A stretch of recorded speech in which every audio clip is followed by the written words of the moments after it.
I want to start the video like always saying that I hope everything's going well with you and your family and you guys are all hanging in there.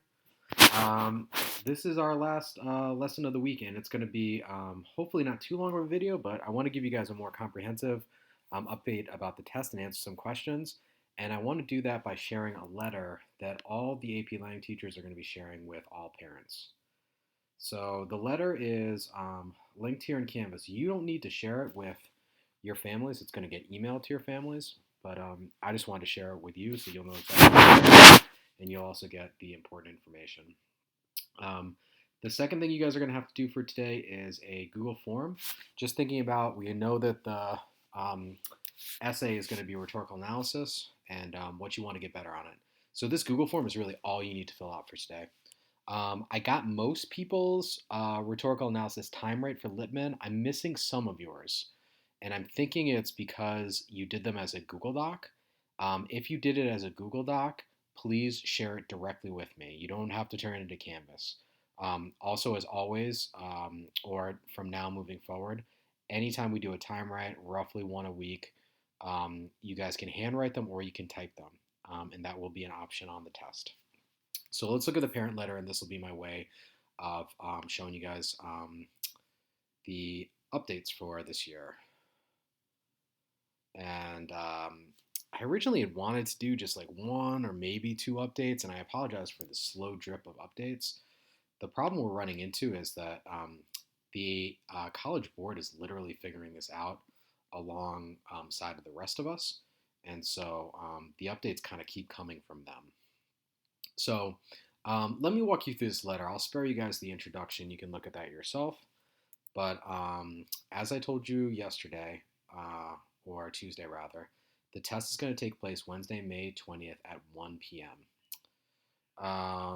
You will take the exam at home, either on a laptop or computer or an iPad or on your phone. I would recommend doing it on whatever you feel most comfortable typing with. If it was me, I would do it on my laptop. Um, for some of you guys are going to have the options of multiple devices. Some of you guys are only going to have an iPad to use. It shouldn't really slow you down that much, but you are going to be typing an essay. So if you feel better typing on a laptop or a desktop computer and you have one of those available, that's what I would recommend. Once again, there will be no multiple choice on this exam. It's just going to be one essay, and it's going to be the rhetorical analysis essay. You're going to have 45 minutes total to read the text and then write the essay, and you'll have 5 minutes. That's why it's 45 minutes instead of the 40 minutes we're used to. That 5 minutes is going to be to upload your essay. As I keep mentioning, and I will keep mentioning, you can handwrite the essay or you can type the essay. That's kind of up to you. I think most of you guys are going to opt for typing the essay, and then from here on out in practice, if you want to type, that is fine. If you receive any kind of testing accommodations, like extra times, you'll automatically get those accommodations on your individual test. So during the test, you may use notes or textbooks. This is considered an open book test. Okay, so one of the things we're going to be doing is kind of making like cheat sheets. You might use those in your other classes on just how to like format your essay and how to identify diction. So that's really good news. What you cannot do is you can't be on any kind of group calls or group chats. You can't consult with other students or adults. The College Board's been a little cagey, but they said they have like some anti-plagiarism, anti-cheating things that they're going to release to us later, and some that they're going to keep kind of secret. One thing I will mention is that the College Board has committed to sending me all of your essays 2 weeks, not scored, but they're going to send me what you wrote 2 weeks after. And if it seems very, very, very different from what you've written on in class, I'm instructed to alert them immediately that there's a discrepancy that I notice, and then they'll investigate it further. I don't anticipate this being a problem. I do anticipate and expect you guys will use notes, and I think that's a great thing to do. I don't expect anything beyond that. I know you guys aren't. I'm not worried about you guys cheating. So here's some question and answers that are on the document. Can you use your phone to view the prompt and write the essay on your laptop or iPad? Great question. You can't.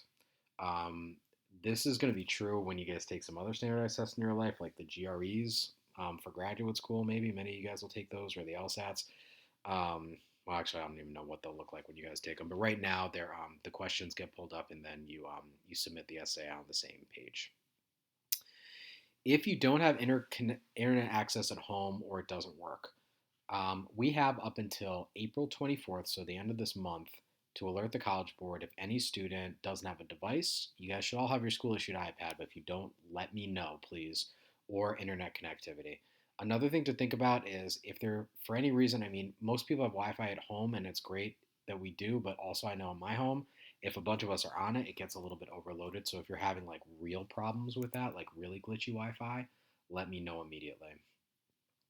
Um, I don't know whether to handwrite the essay or type it. I'm not sure what I want to write on my phone. If you have to do it on your phone, do it on your phone. I would suggest not doing it on your phone for sure. School issued iPad's great idea, and then a desktop or a laptop, depending on what you have. Um, but the biggest thing is you want to be thinking about how am I going to put myself in the best situation, whatever that means for you, to do well on the test. Um, will we get some practice on how testing at home will look?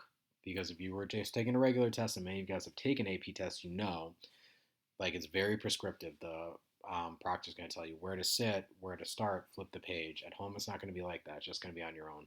There will be opportunities to practice. So the College Board is producing a video that will show you how to log in, what the test looks like, and you can actually practice a little bit. So before May 20th, you'll be good. Um, do I have to take the test on Wednesday, May 20th? What if I want to take it earlier or later? So originally, this was part of the College Board's plans that people could take it earlier or later. But right now, they've taken that back and it's just on May 20th. There is a makeup exam day. So if for some unfortunate event you got terribly sick that day, or if you have a family wedding in North Carolina or something like that, like a super conflict. I don't think that's gonna. Those things used to happen. People would take things on the makeup test day because they'd be like going to like the state tournament for track, but I don't think any of us are going anywhere right now. But if you did get sick or something terrible happened, there is a makeup test day. I think it's June 2nd. Um, but unless something like kind of catastrophic the day of happens, we should all plan on taking it May 20th. I didn't sign up to take the exam, but now I want to take it. You guys are all signed up, so that's a moot point for this class.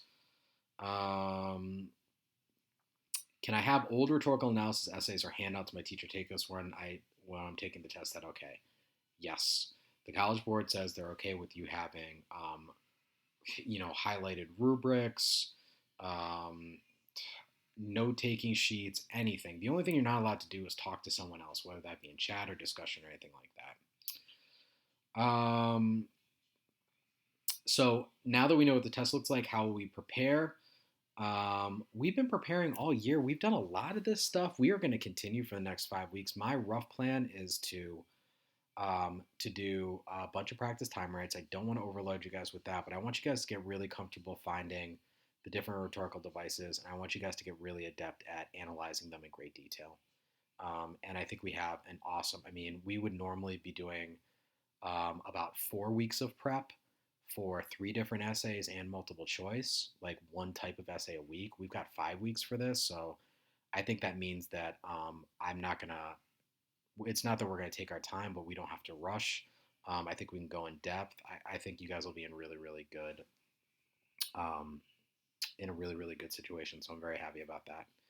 So that's the letter. It is translated for our families that need translations, and it's going to go out to you guys, to your families, early next week. I apologize that that was a little long-winded. So if you guys have any questions on any of this, and we're going to be kind of engaging in dialogues, I'm going to be in contact with you guys individually through email. But if anything's unclear, let's get it cleared up in the next few weeks, so that you guys are feeling really, really good heading into the test. So the last thing that you guys are going to need to do is a quick Google form. It's really, really fast. For this Google form, you might want to reference the rhetorical analysis time right rubric. So I linked it right here. And I apologize when I gave it to you. Some of you guys might have noticed I copied the format over from the argument rubric, and so at the top it said argument rubric, but this is the rhetorical analysis rubric is what I linked for the assignment for Tuesday. So areas of growth. I'll walk you guys through this really quickly. So we have 5 weeks to the AP exam. You guys are going to write your full name. I just want you to help me understand what you need to focus on. Okay. So the first question is it's just a paragraph response. Think for a minute about the rhetorical analysis task.